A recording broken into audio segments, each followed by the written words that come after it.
Time for good old-fashioned Trump reviews. Trump's review. Karazhan version. I'm going to aim to do the Trump's reviews of Trump reviews about 3 months into the expansion from here on out. The original review is intended to talk about specifically how good these cards are in that 4-month period of time between expansions.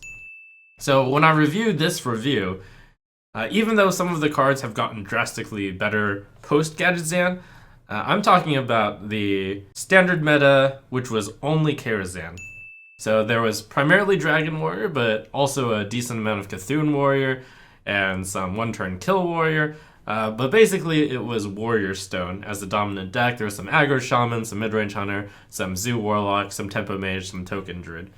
The meta after Karazhan ended up being Shaman Stone and mostly mid-range Shaman, with a very light amount of other decks: Secret Hunter, Control Warrior, Yogg Druid, Tempo Mage as the primary decks. This video also had 3 categories to it: bad, potential, and good. I've since then expanded into a 5-star system. And to kind of relate it, bad is about 1 star, potential is about 3 stars, good is about 5 star, or really bad is like 1 star, 2 star, and good is 4 star, 5 star. I'll elaborate on what I believe I was intending to rate it from a star system here, and then rate what I know it was given the meta now. We're gonna start with a pretty exciting one right here. I can say for certain that Enchanted Raven is a good card. It will be in all the Beast Druid decks, I think, and I also think that Beast Druid will be a thing. Based off of my enthusiasm for Beast Druid deck, I'm going to say that old me gave Enchanted Raven a 5-star. Enchanted Raven and Beast decks in general ended up being fringe decks. Enchanted Raven saw play in the fringe deck, but was never really competitive. So, Enchanted Raven, 2-star. Menagerie Warden.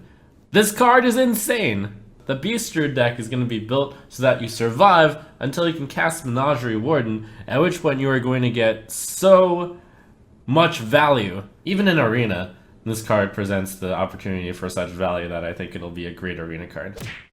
So that was clearly a 5-star rating, and I think this was the card that I might have thought was one of the strongest cards in the set. Ended up being not really that powerful because the Beast Druid deck didn't see that much play. Of course, Menagerie Warden and Enchanted Raven saw play in every single Beast Druid deck. It's just that the Beast Druid deck happened to be not nearly as good as I and a lot of people had thought. So Menagerie Warden actually ends up getting a post-reflection 2-star rating. Blade Portal. I think this fits right into the Yogg Druid deck if it has a home, because you're going to get roughly a 5/5 and you get 6 health. That was good enough for Warrior, could be good enough for Druid. Yeah, I'd say I rated that one 3 stars. It wasn't seen in every single Yogg Druid deck. It was kind of a flex card. Some people played it, some people didn't play it. The Hunters are getting an interesting set of cards. Yogg Load is currently not a top competitive deck, although it is actually kind of up there. This might be the card to push it over the top. It's a good card! I would have rated this a 4-star given my lack of total enthusiasm for this deck, for this card. And I also called it like good in Yogg Load. Turned out it wasn't that great in Yogg Load, mostly because your King's Elec wouldn't be very good with the Cloaked Huntress, and Yogg Load never ended up being a serious competitive deck. But what it was good for, and why this card is now rated 5 stars by me, is that it created a Secret Hunter deck, which was actually a legitimately strong deck. If the meta had continued for a while, Secret Hunter might have been discovered to be a decent another meta pick to combine with Midrange Shaman. Oh, this card's adorable. This card's got some potential, especially given the Huntress was printed. Alright, so I rated that a 3-star. Probably didn't realize that this card was going to be seeing play in every single Cloaked Huntress deck. It's also one of the best secrets, as it turns out. Still 5 stars because this card saw play in 100% of a major deck, Secret Hunter. Kindly Grandmother. So maybe Kindly Grandmother does get run as a sticky beast. It's basically only good because of Handmaster, currently. And that's the reason why this card will probably replace Huge Toad in the Hunter deck. I rated this a 4-star. It's actually a 5-star. This card was seen in all of the Hunter decks, mid-range and secret. Just having something sticky that you can handmaster is good enough. Babbling Book. There is a potential for a control mage or a value mage or a Reno mage, or any of those. Which Babbling Book does fit because those decks actually need an early drop. It's just a 1/1, but in mage you have the Fire Blast, so that suddenly means Babbling Book can trade into a 3/2. I think this card is deceptively good. Not quite good enough for me to call it good yet. I'm not sure if it fits into Tempo Mage more, if it fits into a Control Mage. Maybe a Reno Mage pops up, and if it's a Reno Mage, I think Babbling Book actually makes the cut. In Arena, this card's gonna be good. Now remember, this is Karazhan meta. Reno Mage exists now, but past me had no idea that Kazakus would be a card. I rated this 3 stars. Its true rating isn't actually a 5-star just because it won Pavel BlizzCon 2016 though. It did see play in Tempo Mage, but did not see play in all of Tempo Mage. So I'm going to say this card is most accurately a 4-star given my rating system. It just turns out that a 1-mana 1/1 which draws a card, even though sometimes the card isn't that good, is good. One of the reasons why Babbling Book, why I may have upgraded it a little bit, is because Medusae Valet is insane. This one encourages a secret build, encourages like a control build, encourages perhaps Reno. This card is great, and it just depends on whether or not a control mage is viable. And in Arena, this card is obviously good since it's 2-mana 2/3 with a big bonus. I'm going to say, based off of my raving of that card, that I gave it a 5-star. So this card didn't end up being quite as good as I had thought. That said, I did enjoy a lot of success with it, and it did see play in a very specific Burn Mage deck. Given that that deck didn't really see that much competitive play though, I'm going to say that this card is actually 2 stars. And while we're talking about a Control Mage, or Reno Mage, if Reno Mage is out there, you will run Firelands Portal. If Control Mage is out there, I think Firelands Portal is run sometimes. So it's like on the good potential, I'm going to call it good. And in Arena, this card is insane, and lol, this being common. So Tempo Mage actually ran this card. It was that good. But even though it was a 7-drop, some Tempo Mages didn't run it, some Tempo Mages did. I think ultimately, most people ran 1. So it's a 4-star card. Nightbane Templar certainly pushes a different deck. I think this card is good enough, combined with Dragon Consort, to push the Dragon Paladin theme. So Nightbane Templar, good card. Alright, so I rated that a 4-star. Turns out, just like a Dragon Consort, which I thought might push the Dragon Paladin deck to be good, I thought this might be the card to push it through. Turns out it didn't, and Dragon Paladin never made it as a deck. Nightbane Templar is actually a 1-star card. Womp womp. Silver Moon Portal, Keeper of Olamon, is also 4 mana, and you're getting a 3/4 with that. Summon a random 2-cost minion is giving you something more close to like a 2/2 or a 3/2. Here's our first bad card, and that's kind of a surprise that every single card I've reviewed so far is either good or has potential. Well, I clearly was too enthusiastic about the other cards, right? So I rated this a 1-star, and it was a 1-star. Didn't see play in any major competitive decks. I was experimented with and ended up being surprisingly better than it looks. But, you know, that's not saying much. It was still bad. Ivory Knight. Control Paladin hasn't really shown itself to be a great deck yet, and I don't think this card is fast enough in Dragon Paladin. Even if this card doesn't see play yet, in the future, if Control Paladin gets more cards, you might see Ivory Knight around. Alright, so I rated that a 3-star, or possibly closer to a 2-star. This is a 3-star card. It was seen in Anything Can Happen decks, which was not a particularly strong competitive deck, but saw some competitive play.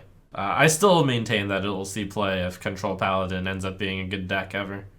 I'm afraid that Priest is not going to get much love, starting with Purify. As is, this card doesn't have enough application, and it's a bad card. And in Arena, it's really bad since you can't combo it. What Purify was good for is creating lots of memes and getting Blizzard to notice Priest. So that's why Blizzard gave Priest one of the most OP cards in the set, Draconid OP. But anyways, Purify I rated a 1-star, and it's a 1-star card. Priest of the Feast. This is a good control priest card, but the Control Priest matchups against all decks right now is so abysmal that Priest of the Feast is not going to be good enough to bring it back. For the purposes of this expansion, which is to say Karazhan standard play, Priest of the Feast will not see any play. So therefore I rate the card bad even though it's a good card. I was really specific in this read and probably my most accurate read in this review. It's like I'm not even sure the differentiation here. It's a good card but in a really bad class. I think it's probably most accurate that I rated it a 1 star and it is a 1 star card. Onyx Bishop! I anticipate that should the next expansion bring cards which have drawbacks but are great when brought back from the dead, then Onyx Bishop and Resurrect will probably see play in that deck. However, at this moment, I do not see enough synergy with Onyx Bishop or Resurrect. This is not going to be enough, and I rate it bad, and it will not see play competitively because Control Priest is not strong enough. So, in Arena, this card's good. So I rated it a 1 star. I'd say it's more accurate to rate this a 2 star card, though, because it did see play in a fringe deck which had some popularity at some point. Specifically, it turns out that if you combo it specifically with Injured Blade Master in a Resurrect deck, you get enough resurrection effects that the Injured Blade Master is actually okay. Rogue gets some cool themes with this set. Opens the way for a control rogue or a value rogue. I'm going to say this card has potential. I personally don't believe that a value rogue deck is going to be good enough yet, but I think that one is going to be close. That's my suspicion. I could just say this card is bad. I don't think it'll see enough play. I don't think Ethereal Peddler is good enough. I don't think that's Rogue as a class has enough tools to play a valued game, but I'm going to say potential instead. In Arena, this card's pretty good since it's a 1-mana, 1-1, and draw a random card is better because you have fewer good cards than in Constructed. If I rated it in post-Karazhan meta, it would actually be a 5-star card. In Karazhan Standard, this card saw a little bit of play, like a very small amount, in Miracle Rogue, which was not that good a deck. I rated this card a 2-star, and I am going to say that I think it is a 2-star card for the purposes of Karazhan Standard. Deadly Fork, a bit too slow currently. Rogue might not have enough comeback cards. Might see some play in Reno Rogue at the moment, if Reno Rogue will be a thing. Yep, turned out to be way too slow in Constructed. So I rated it a 1-star, and it is a 1-star card. Ethereal Peddler. I think the Theft deck doesn't have enough tools yet. That said, I'm still going to call this card potential, even though I probably should call it bad. In Arena, this card's going to be great. It's 5 mana, 5/6. That wording of I'm going to call it potential, even though I should probably call it bad, is kind of a reason why I moved to 1-star to 5-star rating. So that's exactly the type of rating I would give to a 2-star card. So I rated it a 2-star. And it ended up being a 1-star card because it saw absolutely no play whatsoever in any competitive deck. Spirit Claws. That's a 1-mana 3/3 weapon. Wow! This has a great potential to be a huge breakout card of the set. This could be the card that helps Control Shaman become a serious contender. I'd like to say I rated this a 5-star. The way that I talked about it, it was closer to like a 4.5. I talked about Control Shaman, but you have to remember the meta pre-Karazhan. It was mostly Dragon Warrior, and most of the shamans out there were face shamans. So when I talked about a Control Shaman deck, I really meant a deck with like Lightning Storm and maybe Fire Elemental, maybe Thunder Bluff Valiant. When you think about it, mid-range Shaman is absolutely a control deck, and I'm not even sure why it's called mid-range Shaman. So this card helped define a meta. Clearly, it deserved its 5-star rating. Maelstrom Portal is the the Arcane Explosion, and gives you a small, like, 1-cost minion as a bonus. 1-cost minion really being, like, a random 2/1 usually, or 1/2. I feel like with Lightning Storm, this card will not see play. And with Elemental Destruction, too. It's just, you can't run that many small damage AoE cards. But yeah, I rated this a 1-star card because Arcane Explosion was terrible. It's like, summon a random uncost minion. How much better can that card be? It turns out that it's a combination of both focusing more on spell damage, which makes it a 2 damage to all enemy minions, and summoning 1 cost minion actually being a big deal. That make this card a 5-star card and help define the mid-range meta. Wicked Witch Doctor, while the teacher isn't seeing play, I can quickly say that Wicked Witch Doctor probably won't see play. Sure, there are a lot of cards that reward you for having a lot of totems out, but I feel like Wicked Witch Doctor is not strong enough of a force in order to utilize those cards. So I rated that a 1-star card. Actually, 2-star card. There were mid-range Shaman decks which tried running Wicked Witch Doctor with Primal Fusion. It was not that much worse, if it was worse than mid-range Shaman. It was probably like really slightly worse. Warlock's a class that actually gets a very cool set of cards, starting with Malchezaar's Imp. It rewards discarding. I think that it will create 2 versions of Zoo. There's going to be like your usual Zoo deck, but it'll spawn its offshoot deck, which is a discard themed deck. I think that has a real chance of giving normal Zoo a run for its money, even though it has much greater variance. This card actually helped shape Zoo to a new type of Zoo. Disco Zoo ended up being the better Zoo, though it took some time to find the right amount of discard cards to put into your Zoo. So I rated the card 4 stars, and I think that's a good place to put it right now, 4 stars. Zoo was a deck that ended up being somewhere between decent and good at the top competitive levels. It just turned out that mid-range Shaman was so dominating that Zoo ended up being not so great a matchup against it, and therefore this card, which might have normally been a 5-star if Zoo was the top deck, ends up getting relegated to 4 stars instead. The card that makes Malchezaar's Imp that good is the Silverware Golem. You have to draw both the discard enablers and the discard mechanics, and the discarding has to hit the discard enablers. Tough to say whether or not that's going to work in practice, but you can certainly imagine how if it does hit the Silverware Golem and the Fist of Jaraxxus, your cards will get tremendous value and be extremely tempo heavy. A lot of RNG. I feel like competitive players might not be too keen on this one, but objectively I feel like it's a good card which enables another theme. And the deck was there. Silverware Golem along with Malchezaar's Imp helped Zoo move into a different direction. It didn't make Zoo that much more powerful, but it moved in a different direction. It was like a slight side grade / very small upgrade. People weren't sure how to build the discard deck. They weren't sure how many discard elements to put into it. Ended up being that you put in Doomguard, you put in Soulfire, and then Darkshire Librarian was the final discard mechanism that was just good enough. So I rated that a 4-star, and it did end up being a 4-star. Karazhan. If Reno Lock makes a comeback, I feel like Karazhan makes it into that deck along with Cho'Gall. So therefore I will rate Karazhan as potential. Alright, so I'll say I rated that a 3-star. I thought it would very specifically make it into the Reno Lock deck, and Cho'Gall would be put in with it. I was wrong.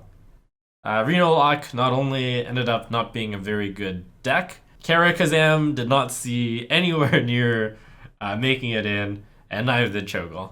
So this was actually a 1-star card. Finally, for class cards, we've got Warrior. I'm here to tell you that your Protect the King Bolster Dream isn't going to work, and this card is just too situational, too specific, too not strong enough that even in the great situation that it would be good. I rated that a 1-star card. It's probably the card that I had the most fun trying to build competitive decks for. With Bolster, obviously it was the intention. One of the decks actually ended up doing pretty well, but I'm not even going to qualify that as anywhere near a competitive deck. I would not bring it anywhere near a competitive event, and card sucks. Though it was kind of fun to experiment with. Ironforge Portal probably cost just a little too much to be played. Bad card. So I rated that a 1-star card. Actually ends up being a 4-star card. In Control Warrior, which was a decent deck, probably about the same, slightly better than Zoo actually. Turns out that it was closer to the Shield Maiden than I had thought. Most control warriors ran Ironforge Portal, especially ones with Yuck. And we've got Fool's Bane. So is this card good enough to make it into Control Warrior? I feel like this is worth trying out, and I'm going to say that this has potential. Maybe I'll just use my freebie wild prediction, like I'll put a big question mark. I have no idea how this card will do. We'll play it and we'll see how it works in practice. So I rated that a 3-star if we use today's system. Question mark was a pretty accurate rating.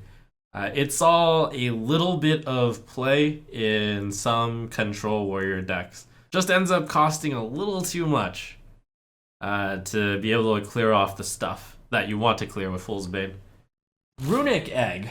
I rate that this card has potential and looks a lot worse than it is. In Arena, that card sucks. I wish I knew if I meant potential as in 2-star or 3-star. I'm going to say that I rated this card a 2-star, because I don't remember actually seriously considering this card.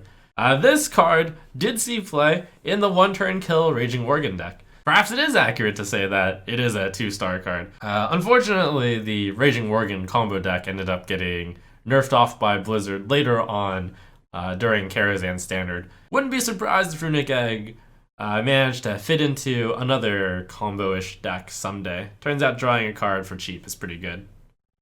Arcane Anomaly. I think it just requires too many fiddling with it to make it any good.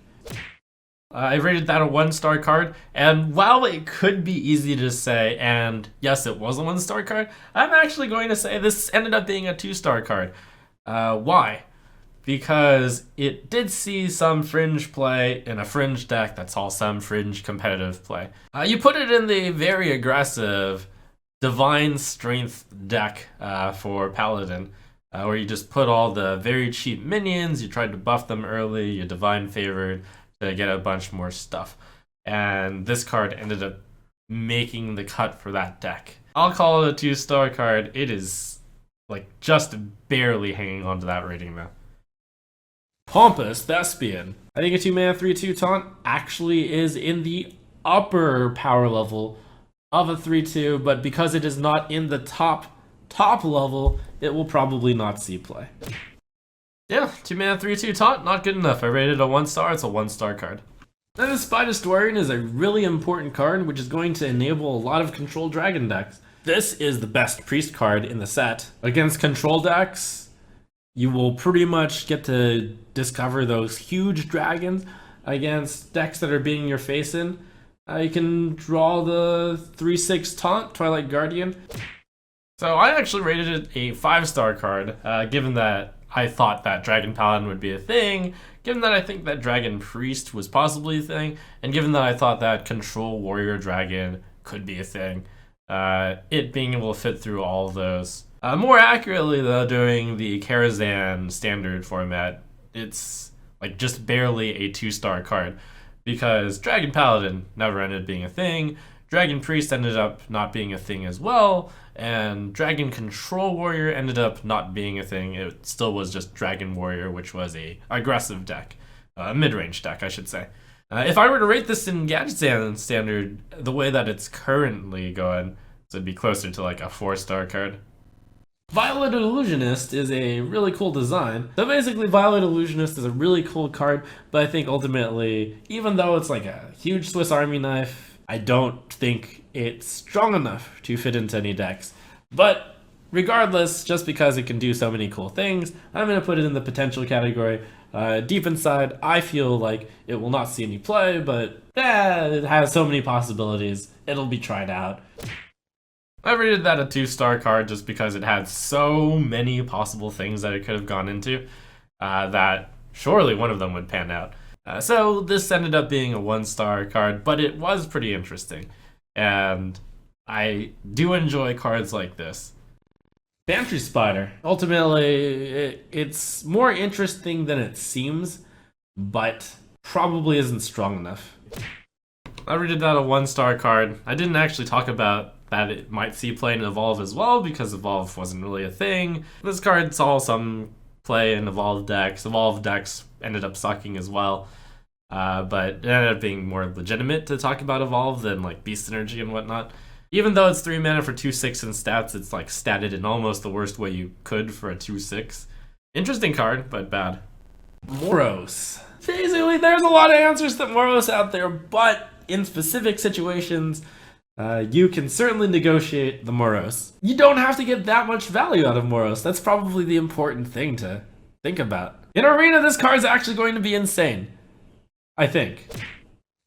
A lot of people were playing Dragon Warrior, so everyone would get Ravaging Gold, so Moros was thought of as trash. Turns out that I underestimated Maelstrom Portal, so that was another very common way to kill Moros. I admitted it was slow, and it ended up being too slow. But I actually think that it was mostly Shaman that ended up keeping this card down because of Maelstrom Portal and Lightning Storm, making Moros so often not getting any value at all. Maybe Moros makes a triumphant comeback someday, in the right meta. So anyways, I rated it a 3-star card, ended up being a 1-star card. Alright, Barnes. This card's one of the best cards in the set, I think. Even if you get your Loot Hoarder, that's pretty good. You can have the potential for some serious combo action, where you only put in Malagos and Emperor Thorsan in the deck, and the Barnes is always getting one of those. Needless to say, there's a lot of potential for this card to pull out something really good. This was a strong card. Not the strongest card in the set. Strongest card in the set probably goes to Spirit Claws. So Barnes ended up seeing play in a good amount of the strongest deck out there for the meta, which was mid-range Shaman. You put in your Barnes, ended up being good to draw your Blood Mage Thalnos, as well as a host of other cards. You put it in decks with only Barnes and Yashiraj in it, and then you played Barnes, and then you got Yashiraj, and then Yashiraj summoned Yashiraj. And that was a not too competitive deck, but it was pretty fun. Saw some play in Malagos Rogue, where you would hope to get it out with Karazhan Auctioneer. Saw some play in Druid, where you hope to get a big thing out. I'm not going to say all over the place, but it was scattered periodically across top decks. So I rated it a 5-star, and it was a 5-star card. Arcana Smith. You know, I said don't underestimate Arcana Smith, and I think that, even as I said that, I underestimated Arcana Smith. That said, though, I still think the card is bad. Yeah, I rated it a 1-star, and it was a 1-star, didn't see any play. But I did, muse a lot about, is this the next heal bot? And it's not actually that far away from it. Not getting the help immediately does suck, obviously. Prince Malchezaar. I made a comment along the lines of how I think this is one of the worst cards in the set. Adding extra legendary minions to your deck is going to be bad. On average. There are some really bad legendaries out there. But then, and this is one of those moments where I was in the shower, I was just soaking, and I was thinking, have I forgotten anything about any of these cards? And then I thought of the one deck that Prince Malchezaar could be good in. So let me break this to you guys. You're hearing this here first.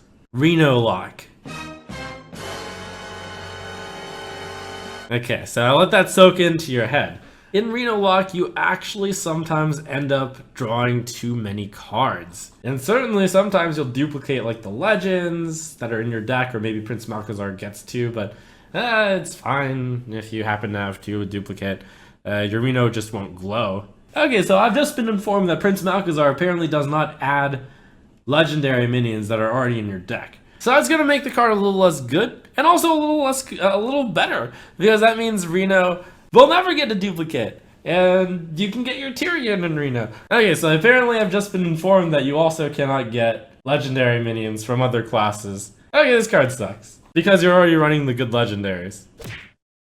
You know, hearing myself again, that would have been interesting if you could get legendary minions from other classes, and you could get duplicate legendaries in your deck. But since you can't put duplicates of the legends that you already put in, that means you're always getting bad legendaries or things like that. So anyways, I rated it a 1-star card, and it did end up being a 1-star card, although noteworthy that it saw a little bit of play competitively, and I say competitively in the lightest sense of it, with the plan to fatigue out your opponent.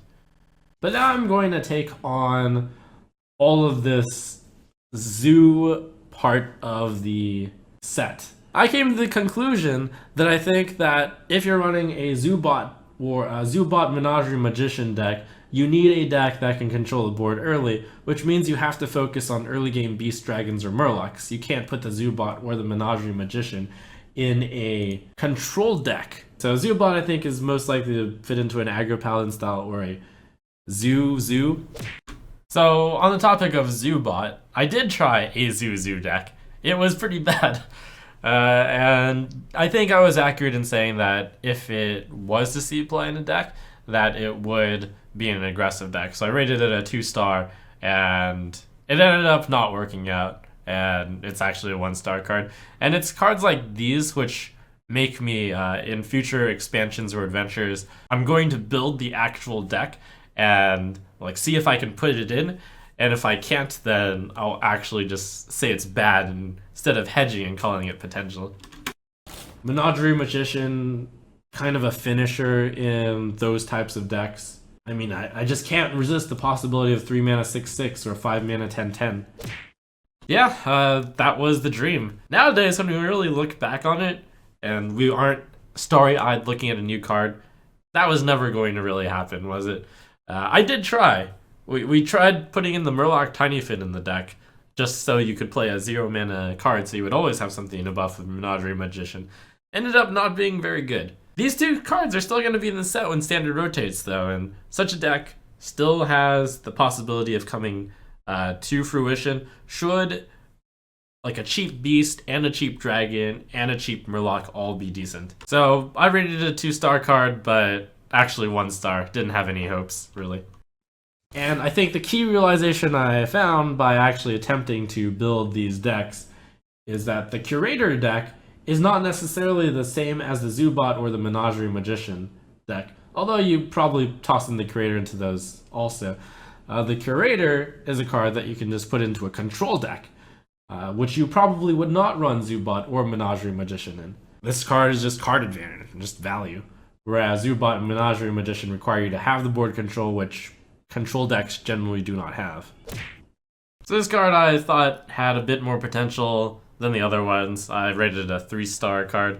It actually ends up being a 4-star card because it did see play in one specific competitive deck. It saw play in Dragon Warrior Karazhan days, and it was actually a strong card in Dragon Warrior. Avian Watcher. Play this card in a deck that expected to have a secret out. And from my earlier reviews, I thought that the Control Mage cards has potential, so I'll say that Avian Watcher has potential. This was a clear example of lazy reviewing, where I was just like, 5 mana 4/7 stats, that's vaguely good. I'm just gonna say potential and like maybe that deck comes about. Nowadays I would try to like build every single deck and see if I could fit it in. There was no fitting in this card into the deck. So I rated it a 2-star. It's a 1-star and it's like completely hopeless. Well, Looker I actually think is one of the more interesting cards in this set. Feels like it just is too much mana to play around with cutesy ways. But yet, there's a lot of cutesy things you can do with it. Involving bounce, involving evolution, involving silence. Time will tell on whether or not this is a really good effect. I'm going to say for now that it's a bad card, though, in terms of power level. I'm going to say I rated that card a 2-star. It's easy to look back on 5 months of Karazhan and be like, look, I haven't seen that at all. Of course it's terrible. Who was ever going to play a 6-mana 3/3? But the effect was so interesting that when you look at it and don't actually get any play with it at all yet, it had the possibility of being a combo card. It still has the possibility of being some kind of crazy combo card if the right card is printed with it someday. Not at the moment, not then, etc. So I rated it a 2-star card. It's a 1-star card. I think Bookworm is an excellent card, which is going to see play in the Dragon control decks. Some pros have criticized this card because the stats are a little bit poor, it costs a bit too much mana. Now the thing is, Shadow Word Pain is actually a good card. The other thing is that this goes into a dragon deck and it itself is a dragon, so it enables your other dragon cards. I feel like those two facts combine to make Bookworm an excellent card. So again, the Control Paladin dragon deck never came to fruition.